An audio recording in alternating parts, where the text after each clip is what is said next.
मंगलम भगवान वीरो मंगलम गौतमो गणी मंगलम कुंद कुंदाद्यो जैन धर्मोस्तु मंगलम सर्वमंगल मांगल्यम सर्वकल्याणकारकम प्रधानं सर्वधर्माणां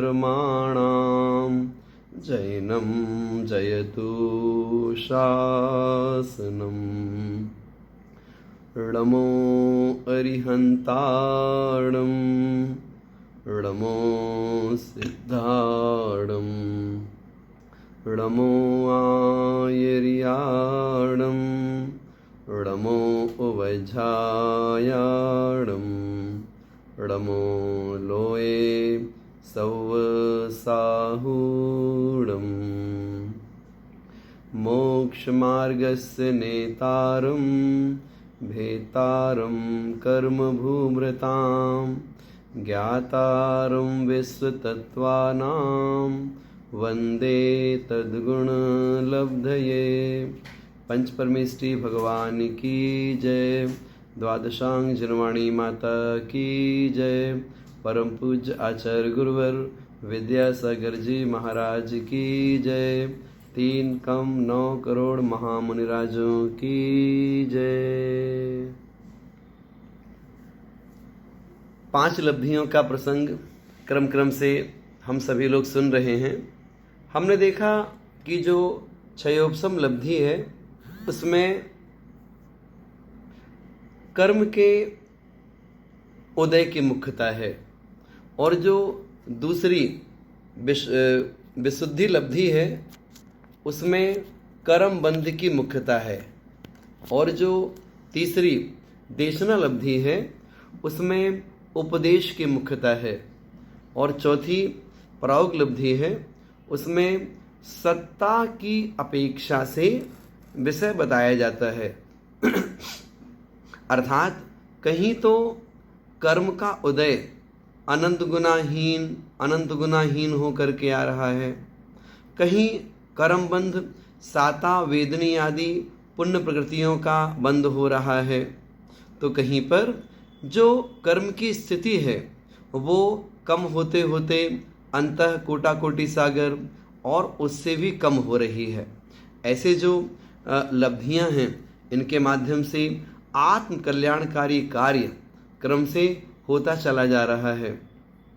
जब वह मिथ्या दृष्टि जीव 5वीं लब्धि में प्रवेश करता है जिसका नाम है कर्ण लब्धि। आपको पता है मिथ्या दृष्टि जीव 2 तरह के होते हैं, एक तो स्वास्थान मिथ्या दृष्टि है और दूसरा सातिशय मिथ्या दृष्टि कहलाता है। तो जो ये दूसरा भेद हमने कहा सातिशय मिथ्या दृष्टि कौन कहलाता है? कर्ण लब्धि को प्राप्त हुआ जो मिथ्या दृष्टि है वह सातिशय मिथ्या दृष्टि कहलाता है। अर्थात यह जीव नियम से अंतर्मुहूर्त बाद सम्यक दर्शन को प्राप्त करेगा ही करेगा। उसके पहले जो 4 लब्धियां बताई आपको, वहां तक अभी उसे सातिशय मिथ्या दृष्टि यह संज्ञा प्राप्त नहीं हुई है। यहां तक अर्थात 4 लब्धियों तक तो अभव्य जीव भी पहुंच सकता है, कोई बाधा नहीं है। इतनी विशेषता है कि वह अभव्य जीव प्रायोग लब्धि का जो अंतिम परिणाम है, सर्वश्रेष्ठ जो उसकी विशुद्धि है, उसे प्राप्त नहीं कर पाता। वह विशुद्धि भव्य जीव को ही प्राप्त होती है, और जिसे वह विशुद्धि प्राप्त होती है वह नियम से 4थी से 5वीं लब्धि को प्राप्त हो ही जाता है। आप देखते हैं ना, बड़ी बड़ी कंपनी में काम करने के लिए अथवा बड़ी बड़ी सरकारी नौकरी करने के लिए परीक्षाएं होती हैं, इंटरव्यू होता है। परीक्षा देने वाले तो 2 लाख थे, है ना, और एग्ज़ाम में पास हुए 300 लोग। उन 300 में भी इंटरव्यू दिया, उसमें निकले 50 लोग। तो 50 सीटों पर काम कितने के लोगों ने किया? 2 लाख लोगों ने काम किया।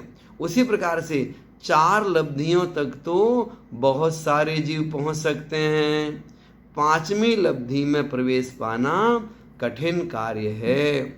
वही प्राप्त कर सकता है 5वीं लब्धि को जिसके अंतरंग में देव शास्त्र गुरु के प्रति, 7 तत्वों के प्रति अकाट श्रद्धा होती है। जिन धर्म के प्रति, जिन आगम के प्रति, जिन वाणी के प्रति जिसकी श्रद्धा प्रगाढ़ होती है, ऐसे ही कोई लोग 5वीं लब्धि को प्राप्त कर पाते हैं।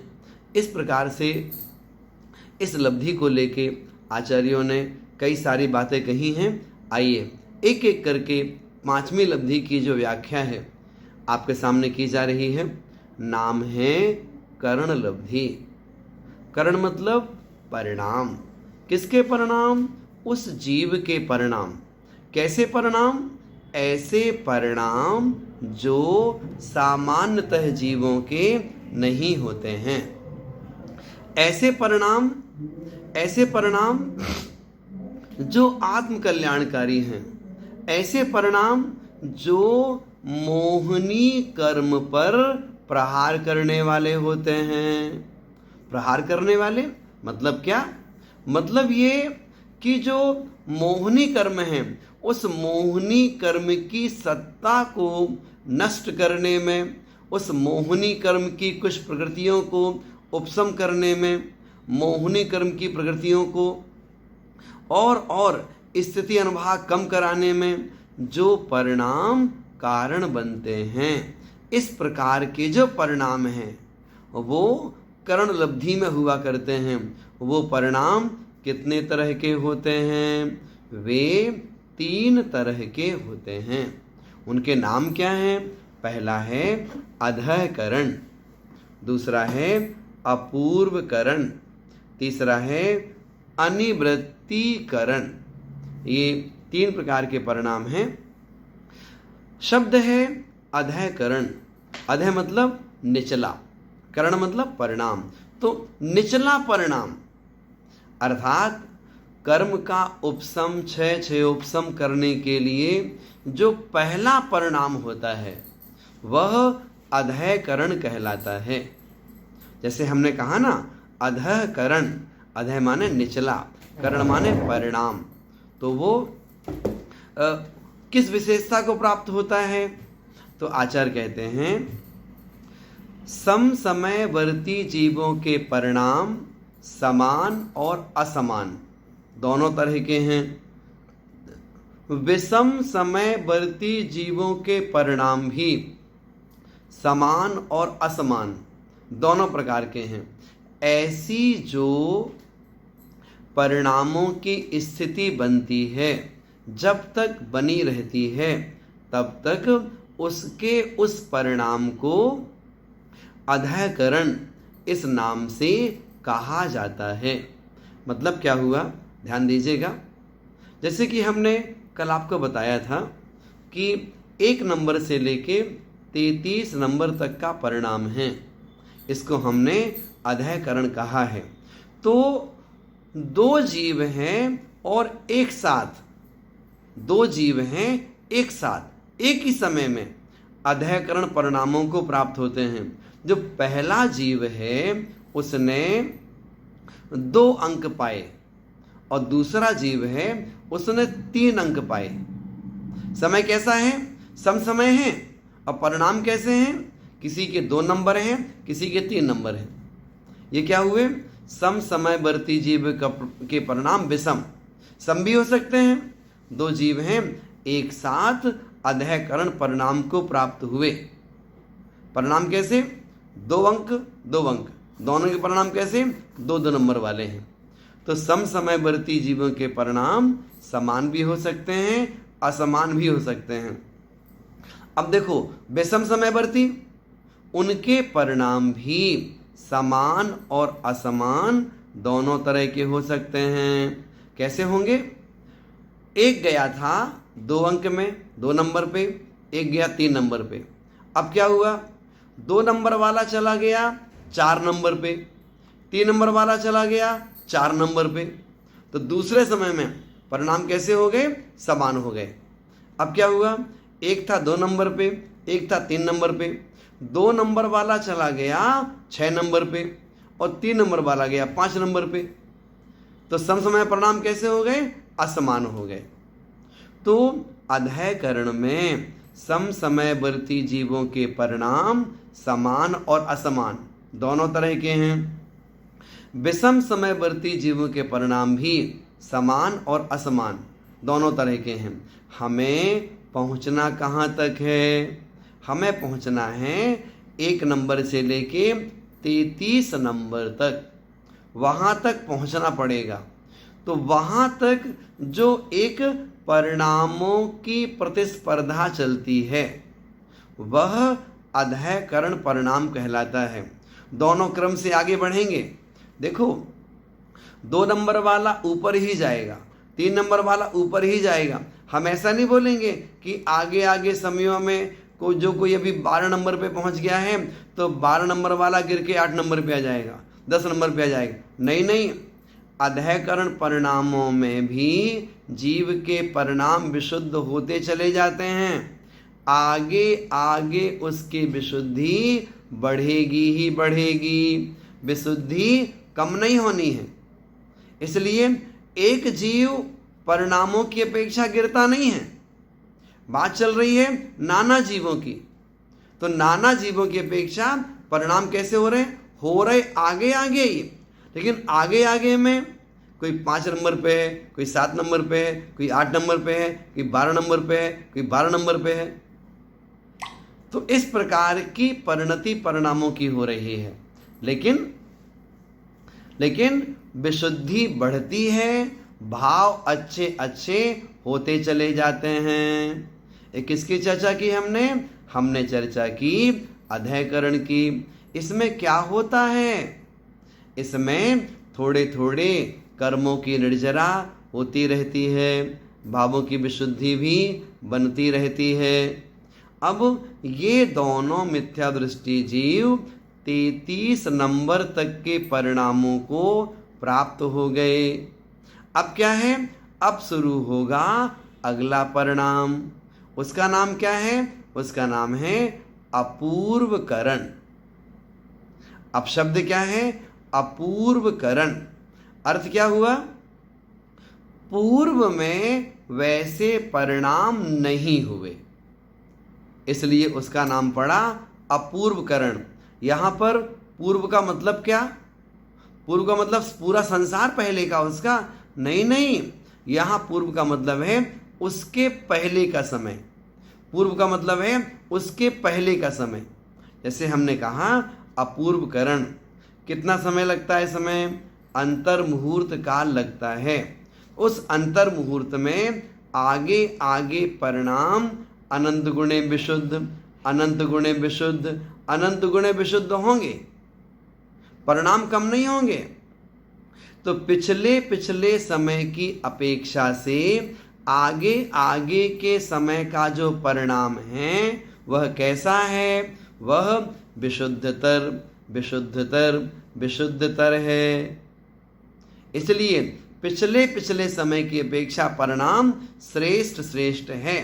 इसलिए बताया गया है अपूर्वकरण, पूर्व में ऐसे परिणाम नहीं हुए। अब अपूर्वकरण परिणामों को जब ये जीव प्राप्त होता है उस समय इसके कुछ अभूतपूर्व कार्य होते हैं इन परिणामों के निमित्त से। वे अभूतपूर्व कार्य कौन से हैं? उनके बारे में हम थोड़ा आपके सामने बात रख सकते हैं। वो 4 तरह के मांगलिक कार्य हैं जो अपूर्वकरण परिणामों के माध्यम से उस जीव के हुआ करते हैं। वे 4 कार्य कौन कौन से हैं? आइए देखते हैं। पहला है स्थिति कांडक घात, दूसरा है अनुभाग कांडक घात, तीसरा है गुण श्रेणी निर्जरा और चौथा है गुण संक्रमण। आपके लिए ये शब्द नए हो सकते हैं फिर भी हमने क्या चर्चा रखी? पहले कहा स्थिति कांडघात मतलब क्या? जो वो कर्मों की स्थितियां अंतः कोटा कोटि सागर हो गई थी, उसमें भी संख्यात हजार सागर कम हो गई थी।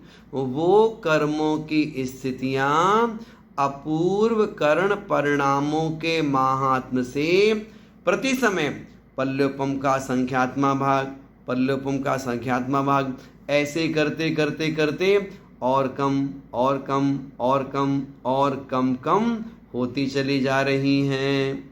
इसका मतलब होता है स्थिति कांडघात। मतलब क्या? जैसे कि एक गन्ना है, एक गन्ना है कितना? 7 फीट का है। तो 7 फीट के गन्ने को ऊपर से हम कट कर रहे हैं, कट कर रहे हैं, छोटा कर रहे हैं, छोटा कर रहे हैं। क्या बोलेंगे? अभी 7 फीट का था, अभी तो कटते कटते 6 फीट का बचा, अब कटते कटते 5 फीट का बचा। तो जैसे गन्ने को कट करते हैं तो उसकी हाइट कम हो रही है, उसी प्रकार से अपूर्व करण रूप परिणामों की विशुद्धि के महात्म से जो सत्ता स्थित कर्म स्थितियां हैं, वो कर्म स्थिति कम हो रही है। कितनी कम हो रही है? जैसे हमने कहा आपसे पल्योपम का असंख्यात्मा भाग, मतलब असंख्यात असंख्यात वर्ष प्रमाण की स्थितियां प्रति समय कम होती चली जाती हैं। आप सोचिएगा, ये काम कौन कर रहा है? ये काम मिथ्या दृष्टि जीव कर रहा है। कैसे कर रहा है? अपने श्रद्धान को दृढ़ बनाने के लिए, अपने श्रद्धान को निश्चल करने के लिए, अपने श्रद्धान को और अच्छा बनाने के लिए इन परिणामों को करता है। इन परिणामों के महात्म से ही वह सम्मिक्त को प्राप्त करेगा। अभी उसने सम्मिक्त प्राप्त किया नहीं है। पहला कार्य क्या किया? स्थिति कांडघात। दूसरा क्या बताया? अनुभाग कांडघात।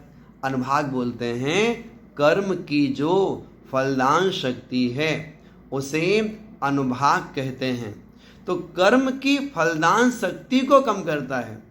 आप बोलोगे यदि कर्म का अनुभाग कम हो जाएगा हमारा पुण्य क्षीण हो जाएगा, फिर तो याद रखिएगा, जब हम कहते हैं अनुभाग कांडघात, इसका मतलब क्या?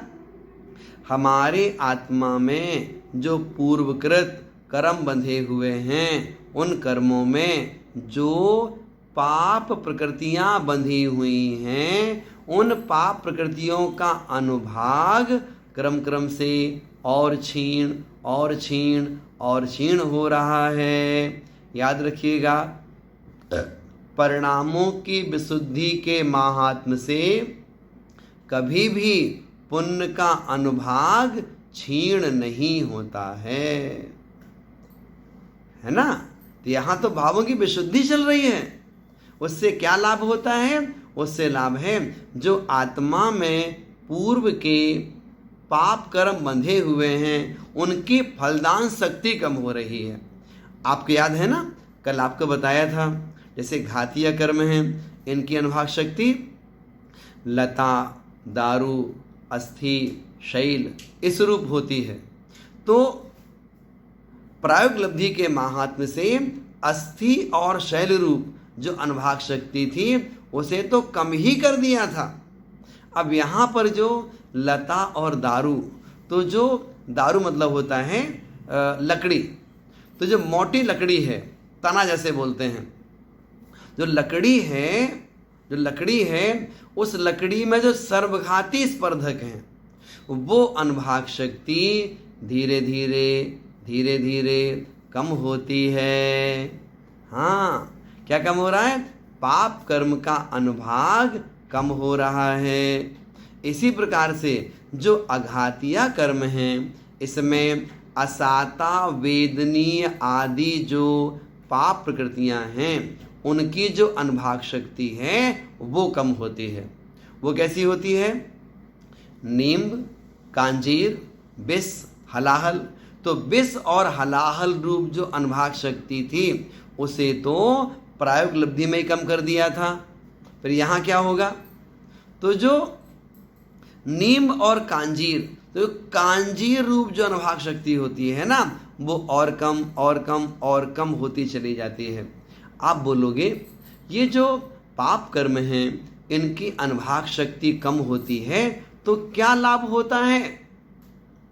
तो घातिया कर्मों में पाप कर्मों की अनुभाग शक्ति कम होगी तो आत्मिक गुणों की वृद्धि होगी, ज्ञान, दर्शन, सुख, वीर्य, इन गुणों की वृद्धि होगी। और अघातिया कर्मों में जो पाप प्रकृतियां हैं उनकी अनुभाग शक्ति कम होगी तो जीवन में दुख कम होंगे, प्रतिकूलताएं कम होंगी। तो ऐसे करके ये जो चीज़ है अपने धारणा में बना के रखिएगा। हमने क्या सीखा? हमने सीखा अनुभाग कांड घात। कांड बोलते हैं टुकड़े के लिए, तो खंड खंड करके जो अनुभाग है वो अनुभाग क्षीण हो रहा है। उदाहरण के लिए आपने देखा था गन्ना, तो गन्ना क्या है? गन्ना ऊपर से कम हो रहा है, वो स्थिति कम हो रही है उसकी। अब क्या करते हैं, हम गन्ने को हल्का छील रहे हैं, है ना, अथवा उसका रस निचोड़ रहे हैं। तो गन्ने का रस निचोड़ने से क्या होगा? उसकी जो मिठास है, मीन्स उसकी अनुभाग शक्ति है, वो कम होगी। तो अनुभाग शक्ति कम होना किसकी? पाप कर्मों की। स्थिति कम होना किसकी? सभी कर्मों की। आयु कर्म को छोड़ दीजिएगा, क्योंकि आयु कर्म पर इन सब का कोई प्रभाव नहीं पड़ता है, ये विशेषता है ये। तो ऐसे अपन ने दो चीज सीखी, स्थिति कांडघात, अनुभाग कांडघात। तीसरा होता है गुण श्रेणी निर्जरा। गुण श्रेणी निर्जरा, देखो एक निर्जरा तो वो है जो सब जीवों के सामान्य से होती रहती है, जिसके बारे में आप पढ़ते भी हैं, पहली सबके होए नहीं कुछ सरे काज तेरा। सबके होती है, उससे कोई आत्म कल्याण का कार्य सिद्ध नहीं होता है। दूजी करे जो उद्यम करके, जो दूसरे प्रकार की निर्जरा है, जैसे आचार्यों ने अविपाक निर्जरा कहा है, वो निर्जरा कैसे होती है? उद्यम। उद्यम माने पुरुषार्थ, पुरुषार्थ मतलब सम्यक चारित्र। तो सम्यक चारित्र के बल पर दूसरे प्रकार की निर्जरा होती है। तो यहाँ पर आप बोलोगे मिथ्या दृष्टि जीव है वो, तो इसके पास चारित्र आया क्या? इसके पास चारित्र नहीं है, फिर भी परिणामों की विशुद्धि बन रही है। उसके महात्म से असंख्यात गुण श्रेणी निर्जरा उस जीव की बनती है। कब तक बनेगी? जब तक अपूर्वकरण का परिणाम चल रहा है। इसके बाद अनुवृत्तिकरण का परिणाम आएगा, वहाँ भी होती रहेगी। उसके बाद प्रथमोपसम सम्यक्त की प्राप्ति करेगा, उस समय भी होती रहेगी। तो प्रथमोपसम सम्यक्त में जब तक उसकी विशुद्धि बढ़ती जाती है तब तक असंख्यात गुण श्रेणी निर्जरा भी बढ़ती जाती है। और जैसे ही प्रथमोपसम सम्यक्त का काल 50-60% से ज़्यादा निकल गया, उसके बाद विशुद्धि कम होगी तो निर्जरा भी कम होना शुरू हो जाएगी। ये इसका नियम है। ये हमने क्या सीखा? हमने सीखा उस मिथ्या दृष्टि जीव के पांचवी लब्धि में जो अपूर्वकरण परिणाम हैं, उस परिणाम में 3 काम हो गए, स्थिति कांडघात, अनुभाग कांडघात और तीसरा गुण श्रेणी निर्जरा। मतलब क्या? जो आत्मा में कर्म बंधे हैं ना, वो कर्म गुण असंख्यात गुणित रूप से, थोड़े बहुत नहीं, असंख्यात गुणित रूप से उदय में आते हैं और नगण्य फल देते हैं, अनुभव तक नहीं होता। उदय में आते हैं, फल देते हैं, नष्ट हो जाते हैं, उदय में आते हैं, फल देते हैं, नष्ट हो जाते हैं। ऐसी श्रृंखला उस जीव की चलती रहती है। एक काम इसमें और होता है, वो है गुण संक्रमण। गुण संक्रमण। अब देखो शब्द है गुण संक्रमण, तो गुण रूप संक्रमण होना। गुण का मतलब क्या? यहां पर पुण्य को गुण रूप कहा है, पाप को दोष रूप कहा है। तो गुण संक्रमण क्या होगा? जो हमारे आत्मा में पूर्व की बंधी हुई असाता वेदनी है, पूर्व का बंधा हुआ नीच गोत्र है, पूर्व की बंधी हुई नाम कर्म की पाप प्रकृतियां हैं, तो इन पाप प्रकृतियों का जो द्रव्य है वह पुण्य प्रकृतियों में परिवर्तित होता रहता है। कभी कहलाता है विद्या संक्रमण, कभी कहलाता है गुण संक्रमण। तो वो परिवर्तन चलता रहता है। वो किसका चलता है? असाता वेदनी का साता वेदनीय रूप, नीच गोत्र का उच्च गोत्र रूप, अयश कीर्ति का यशः कीर्ति रूप, अशुभ नाम कर्म का शुभ नाम कर्म रूप, नरक गति तिरंज गति का मनुष्य गति और देवगति रूप, चार इंद्रियों का पंचेंद्री जाति रूप, जो संघनन है, पांच जो संघनन बाद के हैं उसका पहले संघनन रूप, पांच संस्थान बाद के उसका पहले संघनन रूप, ऐसा संक्रमण चलता रहता है। हमने आपके सामने दो प्रकार के कर्मों के नाम लिए। जो पाप कर्म हैं वो पाप कर्म पुण्य में परिवर्तित होता है। अपन लौकिक में देखते हैं ना, जिसकी सत्ता अच्छी रहती है, जैसे कि जिस क्षेत्र में भाजपा की सत्ता अच्छी रहती है तो वहाँ के बहुत से कांग्रेस पार्टी के और पार्टी के जो नेता होते हैं ना, वो दल बदलू हो जाते हैं, अर्थात अपनी पार्टी छोड़ करके कहाँ मिल गए? भाजपा में मिल गए। मतलब क्या हुआ? गुण संक्रमण। गुण क्या है? गुण भाजपा है तो और दूसरी पार्टी क्या है? वो दोष रूप है, वो वैसे गुण रूप नहीं है। तो वो जो अवगुण है उसका गुण में संक्रमण हो जाना, जो पाप है उसका पुण्य में परिवर्तन हो जाना। ऐसा परिवर्तन गुण संक्रमण के काल में अंतर मुहूर्त तक निरंतर चलता रहता है। आप सोचिए ना, तराजू है, अब तराजू में एक तरफ का जो सामान है वो दूसरे तरफ रखते जाएंगे तो दूसरा पल्ला क्या होगा? भारी होता जाएगा, पहला पल्ला हल्का होता चला जाएगा। तो वैसे ही पाप धीरे धीरे कम होता चला जाता है, पुण्य बढ़ता चला जाता है। इसीलिए तो सम्यक्त प्राप्त होने के बाद में उसका अपना जो जीवन है कितना मांगलिक हो जाता है। सम्यक्त प्राप्त कर लो, फिर व्रती बन जाओ, महाव्रती बन जाओ। अब सोचिएगा, कोई मुनिराज जी बन गए, घर में रहते बेटे के रूप में रहते, कितने लोग सेवा करते? 1 लोग, 2 लोग, 4 लोग सेवा करते। घर छोड़ दिया, साधु बन गए, कितने लोग सेवा कर रहे हैं? हजारों हजार लोग सेवा कर रहे हैं उनकी। कहने का मतलब क्या? कहीं ना कहीं वो जो पुण्य का अनुभाग है वो बढ़ता तो है। शुरुआत कहाँ से हुई? मिथ्यात अवस्था में ही उसने ये मांगलिक शुरुआत कर दी, तो आगे आगे तो फिर और अच्छा होना ही होना है। ऐसे करके ये क्या कहलाया? ये कहलाया गुण संक्रमण। ये सब काम कहाँ पर हो रहे हैं? ये सब हो रहे हैं अपूर्व करण परिणामों की विशुद्धि के माहात्म्य से। आप बोलेंगे कि अपूर्व करण की परिभाषा क्या होती है, वो भी बता दीजिए, ध्यान दीजिएगा।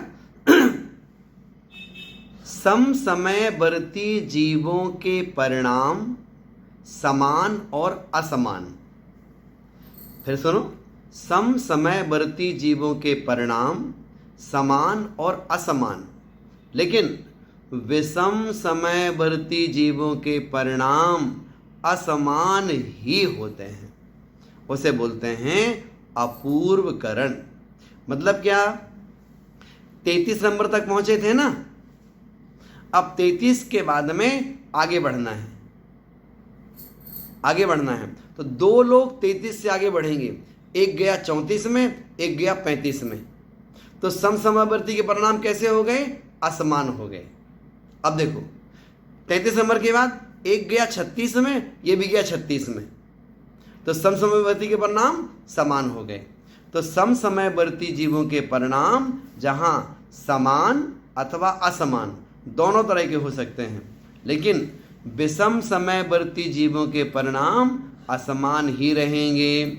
मतलब क्या? जो आगे निकल गया, जो आगे निकल गया वो निकल गया, पीछे वाला फिर उसकी बराबरी नहीं कर सकता। इसलिए विषम समयवर्ती हैं तो परिणाम असमान ही रहेंगे। कई बार होता ना, रेस में होता ना, एक आगे निकल गया, वो आगे निकल गया मतलब पीछे वाले या पीछे ही रहेंगे, वो उसकी बराबरी नहीं कर सकते। इसलिए समसमयवर्ती हैं तो परिणाम समान भी हो सकते हैं, असमान भी हो सकते हैं। लेकिन विषम समयवर्ती हैं, दो लोग आगे बढ़े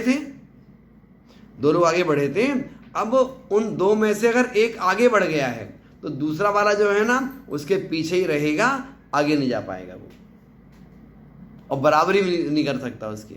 इसलिए समसमयवर्ती के परिणाम समान और असमान दोनों तरह के, और विषम समयवर्ती के परिणाम जो हैं असमान ही होते हैं। उसे बोलते हैं अपूर्वकरण। इसमें 4 कार्य होते हैं, हमने बता दिया। अपूर्वकरण शब्द का अर्थ क्या होता है ये भी आपके सामने स्पष्ट कर दिया। अब देखो वो जो मिथ्यात्व है ना, उस मिथ्यात्व की शक्ति को नष्ट करना है।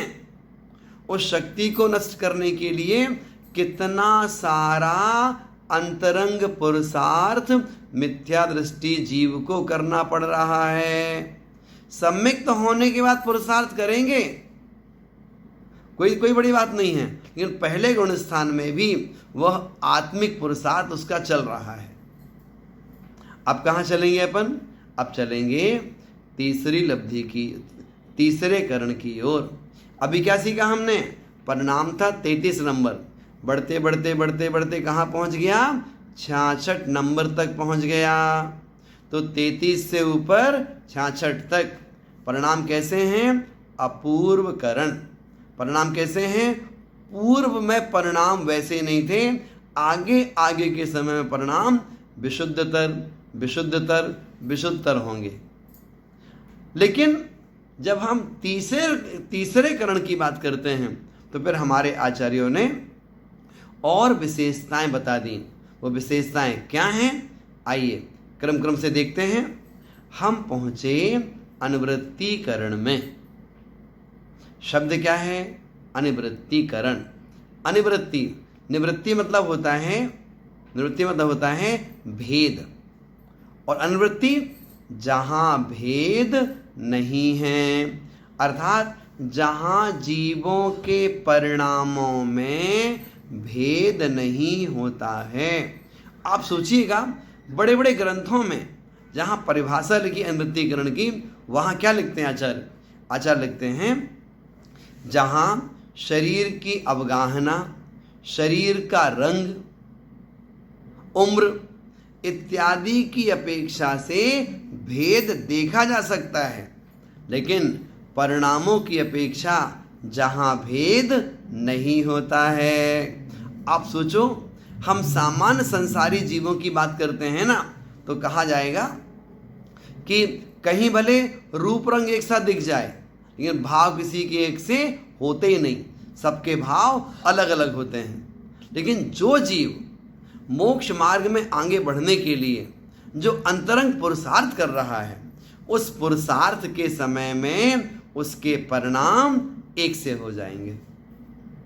आप मतलब क्या? मतलब ये, अगर हमें कर्म का उपशम करना है, यदि हमें कर्म का क्षय करना है, तो कर्म का उपशम, कर्म का क्षय उन्हीं परिणामों से होता है जिन परिणामों से होता है। आप बोलोगे समझ में नहीं आया? समझिएगा, अनुवृत्तिकरण रूप जो परिणाम होते हैं, उन परिणामों की क्वालिटी एक समय की अपेक्षा बराबर होती है। दूसरे समय में फिर बराबर होती है, तीसरे समय में फिर बराबर होती है, चौथे समय में फिर बराबर होती है। आगे आगे रहेगा अनंत गुणा विशुद्ध परिणाम।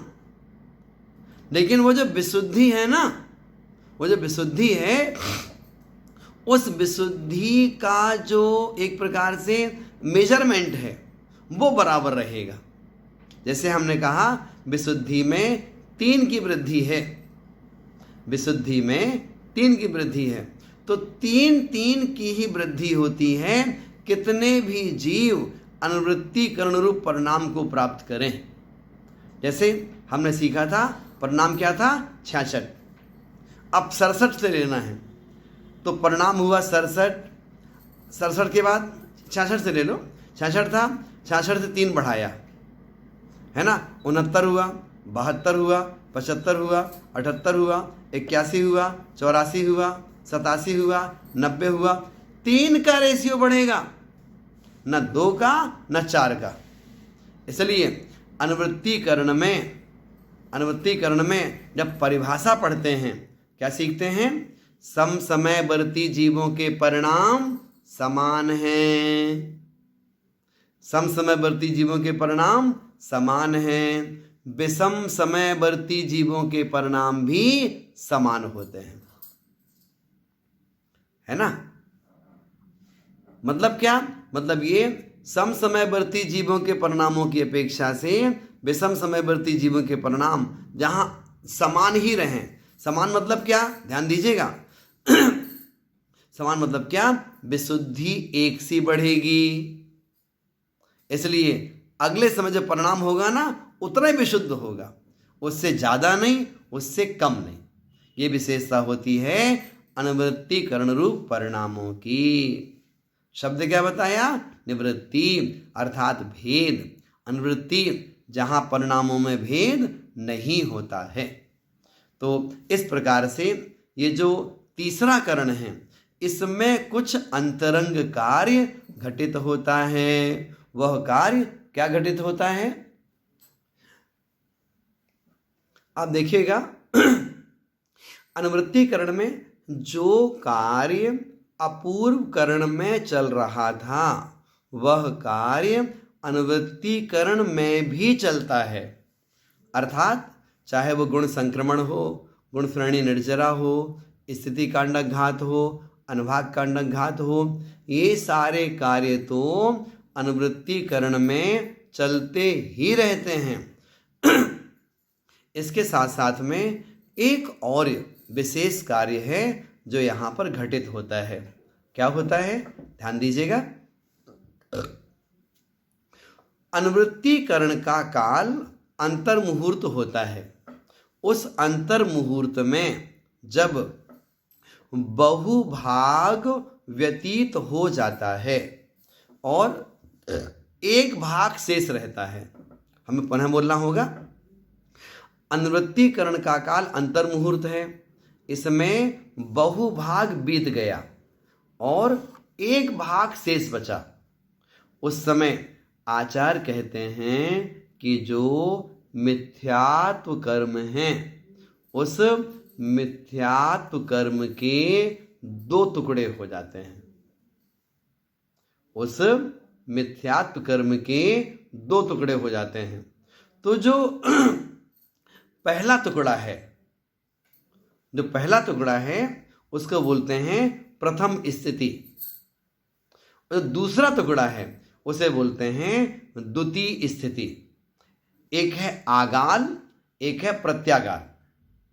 पहला आगाल, दूसरा प्रत्यागाल। अब बीच में क्या हुआ, बीच में अंतर आ गया, इसको बोलते हैं मिथ्यात्व का अंतरकरण। क्या बोलते हैं, मिथ्यात्व का अंतरकरण।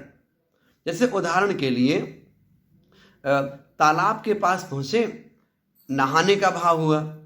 अब तालाब में ऊपर काई जमी हुई है, हरे कलर की होती है, बहुत डार्क काई जमी हुई है। हमने क्या किया, दोनों हाथों को ऐसे फंसाया और काई को ऐसे कर दिया।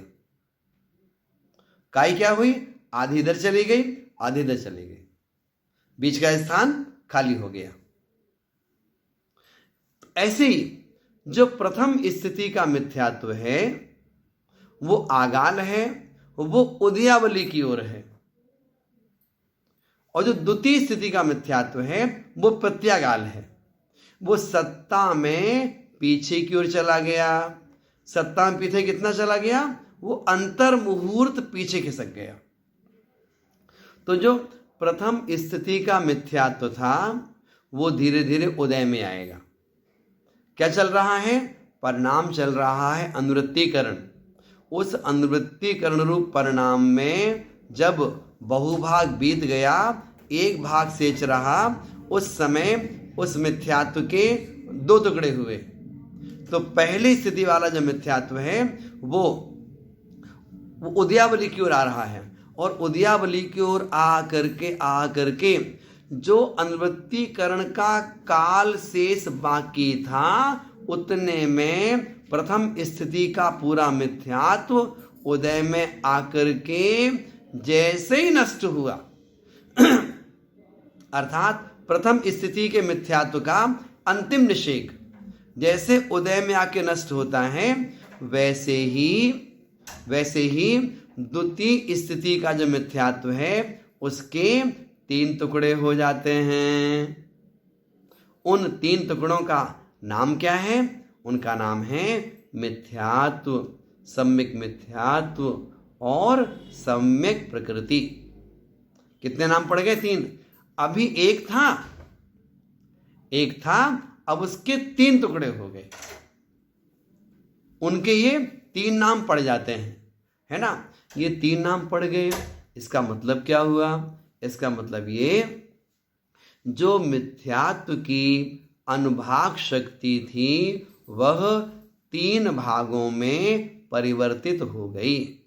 एक को मिथ्यात्व कह दिया, उससे अनंत गुना हीन अनुभाग उसे सम्यक मिथ्यात्व कह दिया, उससे भी अनंत गुना हीन अनुभाग उसे सम्यक प्रकृति कह दिया। इन तीनों की विशेषता क्या हुई? विशेषता केवल इतनी है, सम्यक प्रकृति रूप जो अनुभाग है वो देशघाती है, सम्यक मिथ्यात्व रूप जो अनुभाग है वो सर्वघाती का सबसे जघन्य अंश है, और मिथ्यात्व का जो अनुभाग है वो जो शेष जो बचेगा सर्वघाती उस रूप कहलाएगा। शेष कौन सा बचेगा? जो दारू बचा ना, उसका जो शेष भाग बचा वो कहलाएगा मिथ्यात्व। 80 सेल तो है नहीं है, क्योंकि द्विस्थानी कर्म बचा यहां पर, इस कारण से। तो ऐसे करके आगाल संबंधी जो प्रथम स्थिति का मिथ्यात्व है उसका अंतिम निषेध उदय में आया, वैसे ही द्वितीय स्थिति के मिथ्यात्व के 3 टुकड़े हुए, और वह जीव पहले गुण स्थान से चौथे गुण स्थान को, या पहले गुण स्थान से 5वें गुण स्थान को, या पहले गुण स्थान से 7वें गुण स्थान को प्राप्त हो जाता है। इस प्रकार से आचार्यों ने इसकी विशेषता बताई। ध्यान दीजिएगा। हमने क्या सीखा? हमने सीखा जो मिथ्यात्व, सम्यक मिथ्यात्व, सम्यक प्रकृति, ये तीन भेद हुए थे ना, ये तीनों भेद कहाँ हैं? ये सत्ता में अंतर मुहूर्त पीछे हैं, जिसको बोला अपन ने प्रत्यागाल। अब वो अंतर मुहूर्त पीछे है ना, वो क्रम से द्रव्य आगे बढ़ेगा, आगे बढ़ेगा, आगे बढ़ेगा। अब बताओ उसको उदय में आने में कितना समय लगेगा? उसको उदय में आने में अंतर मुहूर्त काल लगेगा। उपसम कितनी देर का किया हमने? अंतर मुहूर्त काल का किया। जो अनंतानुबंधी कसाय है ना, उसका भी तो उपसम होता है। ध्यान रखिएगा, अनंतानुबंधी कसाय का जो उपसम होता है वह अप्रशस्त उपसम होता है, अर्थात प्रथमोपसम संयुक्त के काल में अनंतानुबंधी परमुख से फल देती रहती है, लेकिन जो दर्शन मोहिनी की तीनों प्रकृतियां हैं वो सत्ता में रहेंगी। कब तक? अंतर मुहूर्त काल तक। अब देखो, किसी ने प्रश्न किया प्रथमोपसम सम्मिक्त किसे कहते हैं? आप क्या बोलेंगे? अनंतानुबंधी 4 और दर्शन मोहिनी की 3, इन 7 प्रकृतियों के उपसम से जो सम्मिक्त होता है उसे प्रथमोपसम सम्मिक्त कहते हैं। इसमें विशेषता क्या है? विशेषता यह है, दर्शन मोहिनी की 3 प्रकृतियों का प्रशस्त उपसम हुआ है और अनंतानुबंधी की 4 प्रकृतियों का अप्रशस्त उपसम हुआ है। इतनी विशेषता है, इसीलिए तो प्रथमोपसम सम्मिक्त का काल पूर्ण नहीं हुआ और अनंतानुबंधी का उदय आ सकता है। कब आ सकता है? प्रथमोपसम सम्मिक्त का काल पूरा होने में 6 आवली काल बाकी है। उस समय अनंतानुबंधी का उदय आ सकता है। 5 आवली बाकी हो, 2 आवली, 1 आवली, एक समय भी बाकी हो तो भी अनंतानुबंधी का उदय आ सकता है। लेकिन दर्शन मोहिनी में तीनों प्रकृतियों में किसी का भी उदय अंतर मुहूर्त के पहले नहीं आता है। अब देखो, अंतर मुहूर्त काल पूरा हो गया, अब दर्शन मोहिनी के 3 भेदों में किसी एक का उदय आएगा। किसका आएगा? आप कह नहीं सकते, बस बता सकते हैं। यदि मिथ्यात्व का उदय आया तो वो जीव पहले गुण स्थान में गिरेगा। सम्यक मिथ्यात्व का उदय आया तो तीसरे गुण स्थान में गिरेगा। और यदि सम्यक प्रकृति का उदय आया तो गुण स्थान परिवर्तित नहीं होगा। क्या होगा? उपसम सम्यक्त्व परिवर्तित होकर के क्षयोपसम सम्यक्त्व कहलाएगा। इस प्रकार से वह जीव प्रथमोपसम सम्यक्त में अंतर मुहूर्त काल तक रह करके उसकी 4 अवस्थाएं बन सकती हैं। पहले गुण स्थान में गिर जाओ मिथ्यात्व के उदय से, दूसरे में गिरो अनंतानुबंधी के उदय से, तीसरे में गिरो सम्यक मिथ्यात्व के उदय से, या फिर चौथे के चौथे में रहे आओ। सम्मिक्त बदल जाएगा, उपसम सम्मिक्त से 6 उपसम सम्मिक्त हो जाएगा सम्मिक प्रकृति के उदय के कारण से। अब प्रश्न करोगे इन 3 में से किसका उदय आएगा? नहीं, ये हम नहीं कह सकते हैं। जैसे उसके परिणाम होंगे उस आधार पर उन 3 में से किसी का भी उदय आ सकता है। इस प्रकार से हमने क्या सीखा? हमने सीखा लब्धियां 5 होती हैं। ये लब्धियां क्यों प्राप्त करता है जीव, अथवा क्यों प्राप्त हो जाती हैं?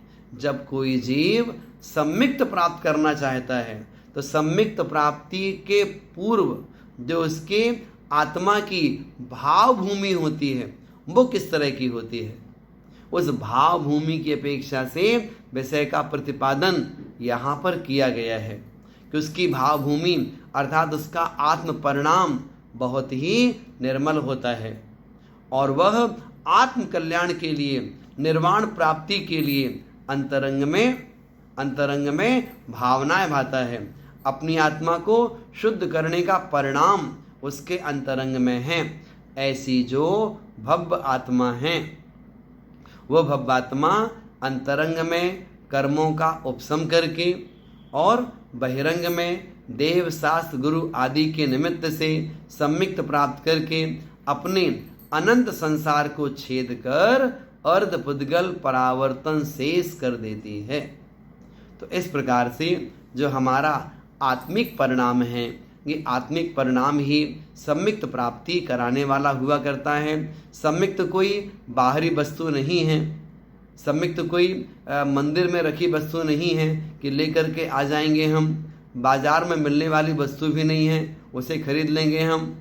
सम्मिक्त तो आत्मिक गुण है, वह ऐसा रत्न है कि जिसके अंतरंग में वह जगमगाता है, उसका संसार नियम से और कम और कम और कम ही होता चला जाता है और कम होते होते एक दिन नष्ट भी हो जाता है।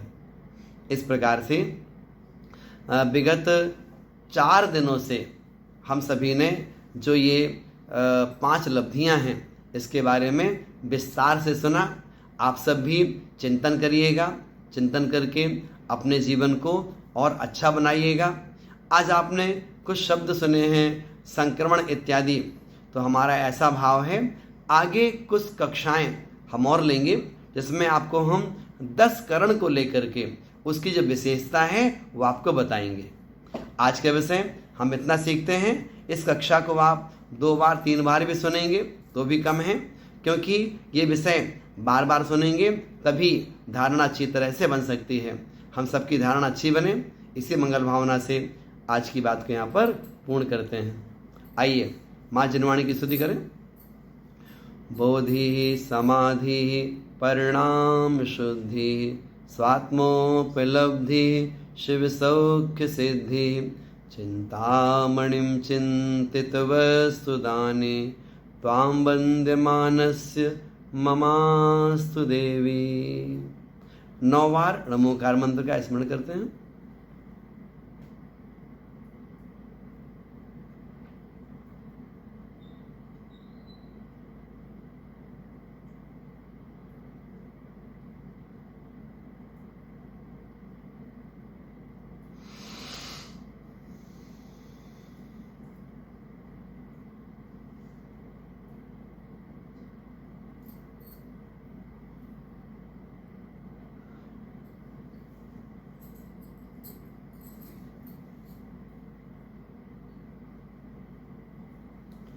द्वादशांग जिनवाणी माता की जय हो।